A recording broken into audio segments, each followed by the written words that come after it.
Hey guys, it's Maine. Today's video is going to be a little bit different. We are doing a tank tour video on a local hobbyist here in Maine.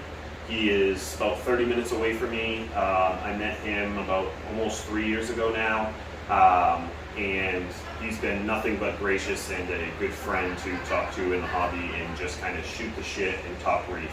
And it's always nice because I can go right to his place and we can talk in front of the tank, in front of the sump area and all that, and kind of just go over what he's doing. And the man is super generous, super friendly. He's been doing the hobby, I believe, for about 5 or 6 years now. Maybe I'm wrong on that, but he has a 150-gallon full custom display, custom aquariums, I believe is who it's from. And he also has a seamless sump downstairs in his basement.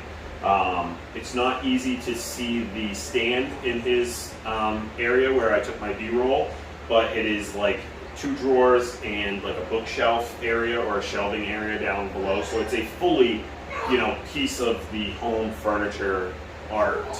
And I didn't do the best job at getting him on camera because he's not very comfortable with that. So I respected that, and I did get a little bit of him downstairs. He got a little bit more comfortable with me filming and stuff.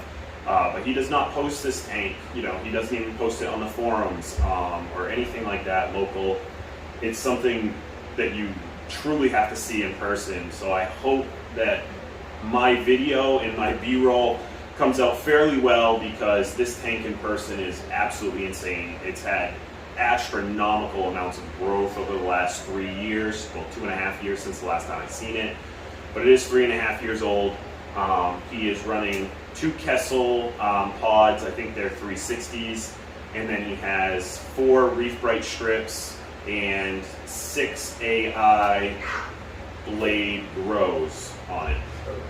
So it's a bunch of light, 4 MP40s, and again, absolutely insane. Tons of fish, beautiful, beautiful growth, and the man's super generous. Like, I can't explain it enough how grateful it is to meet people like that. Don't mind the children, that's not getting edited out. So, but like this man, he gave me a frag of some blue tip stag. A couple of other frags in here. I'm pretty sure it's California, Cali Tour, Oregon Tour, a couple of others like red dragons and such. Pretty cool. But either way, the kids are running around crazy. But either way, let's get to the video, and hopefully I do this man justice on his system. And if you guys have any questions, do not hesitate to ask. I will try to help out as best as I can, and hopefully I can maybe get over there again, and this time it will be a little bit different when I can take video and try to show it off even a little bit more. But it is truly inspirational to see this thing set up and thriving, so hopefully you guys like it.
So these 3 lines, 2 are your mains, and then an overflow from the tank, which is up on the first floor.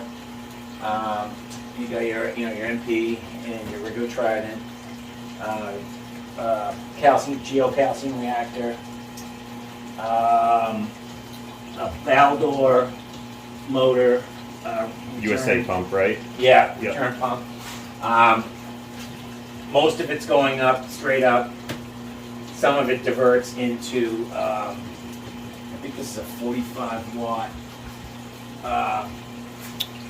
UV aqua, maybe? UV, yeah. Mostly for parasite control. Carbon doser.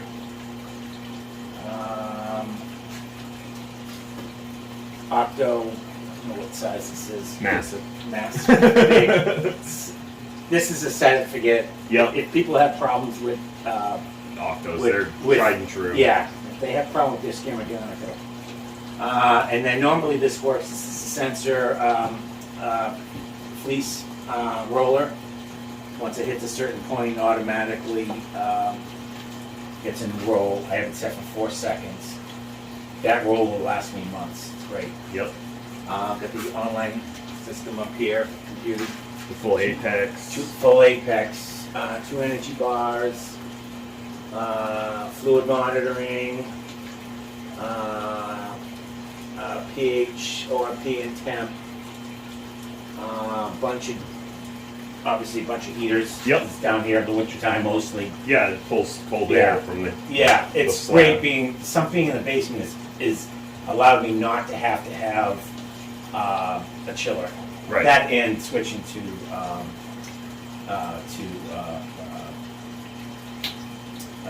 LED, obviously, because my old system was all halides and it was like a Cooking them, inferno. yeah.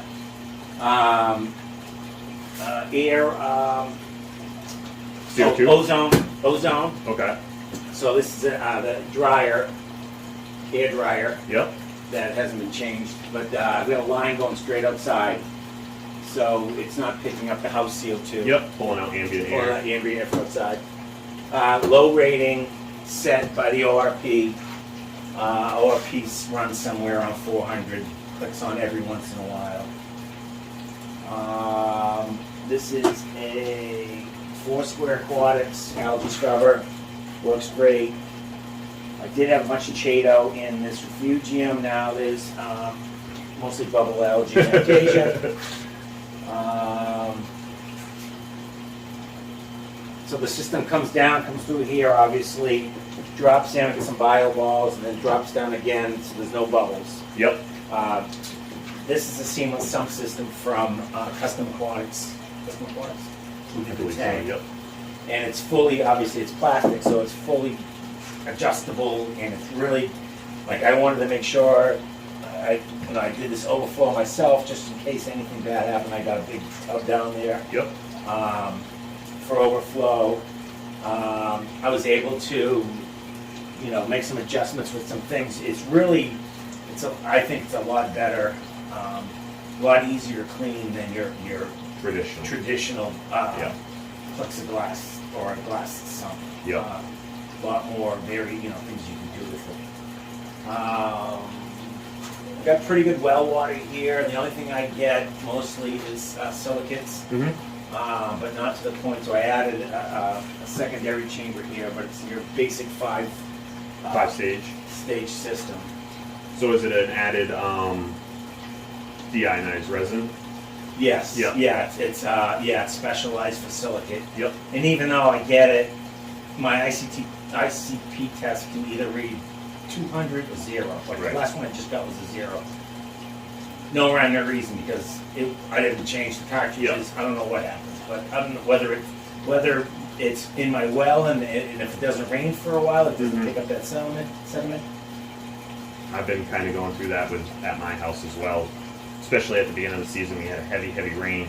Yeah. And then I started getting tons of iron into the well water and shocked the system, let it sit, emptied it out because I have the spring-fed stream right behind the house and refilled it because it's a dug well so I can get to it. So that's probably Yeah. what it is. It's probably getting Probably rainwater, I imagine. Yeah, and I bet you if I actually thought about it, like in the summertime when it doesn't rain as more, you Yep. look at that, it probably does settle down. But I've got a in-home, full-home softener kit, Yep. for the house. So you don't get that. You don't actually see it in like your toilet or anything like that, but it's there. Right. Because the filters, when you pull them out, it's just orange. Cake, yes. Cake. And that reminds me, I have to change the 5 micron. Yeah, I I burn through those things. Other than that, so we get the fan that comes on if it needs to. All set on with the I'll set on Apex. the Apex. I keep this whenever I want to run. I'll run carbon and GFO. Yep. In tandem every once in a while. I like to run them together because if I don't, the GFO will just Powderized. it'll clump up. Oh, it clumps, yeah. And then you get a flow.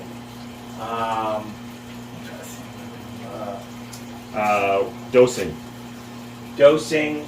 So the most of it's the big 3 are done through the reactor, and then I'm on the moonshine system for your dailies, which is what these are. And then once you do an ICP test, you've got everything else that it's usually I can follow up by this, and it tells me do bromine for 12 ml for one day. And So you have it all written down. Fluoride's probably the thing I go through most. I guess it's the most used up. Gets used up pretty quickly. Very expensive. I'm not gonna say it's cheap. It's not Definitely not crazy, but it's. Yep. And do I see that much of a difference in color? No, but growth Right. Substantial. is substantial. How often do you send out ICPs? Every couple months. Yep. I like getting them. I like, I think it's a well worth endeavor, just in case. I have I gotta get an iodine kit for myself, just to keep it, because I go by, I dose the reef iodide, and I go by their instructions, and I'll be okay for a little while, and then my last ICP test I got, my iodine was like 600. Wow. So I don't know, but so I'm obviously doing something wrong there. Yep. So I really want to, get that dialed in better. Yep. Yeah. And that, and what else was I going to say about copper? They say not to put copper in your tank, but Probably always ICP low. says it's always low. My manganese. Yeah, manganese. Always low. Quickly I cannot. in the tank. My tank does well. I can grow anything. I cannot grow gonophora. Yep. Nope. They just shrivel up and die eventually. Wow. So I don't know what I'm doing wrong and other people are doing right, but I cannot grow gonophora. or any of the variants of them. Right, So, Donnies, Bernies, yeah. and all that. Yeah. Albies, uh, do all right with them? Or? yeah, yeah, but they've gone for it. Yeah. Flowered, you know, they just don't like me, and I don't like them. Fine. Understandable. Yeah, but that's about That's it. pretty much it on the sump. Yeah. Well, guys, thank you for watching my little tour of Paul's reef. Like I said, if you guys have any questions, don't hesitate to ask. Please reach out. I will, again, try to explore this reef more often because it is so beautiful to go look at. And hopefully you guys enjoyed my little piece of what I was able to capture while going over. And hopefully there will be more of these in the future. Until then, I'll catch you guys in the next one. And thanks for stopping in, checking out my take on tank tour. Thanks, guys. Later.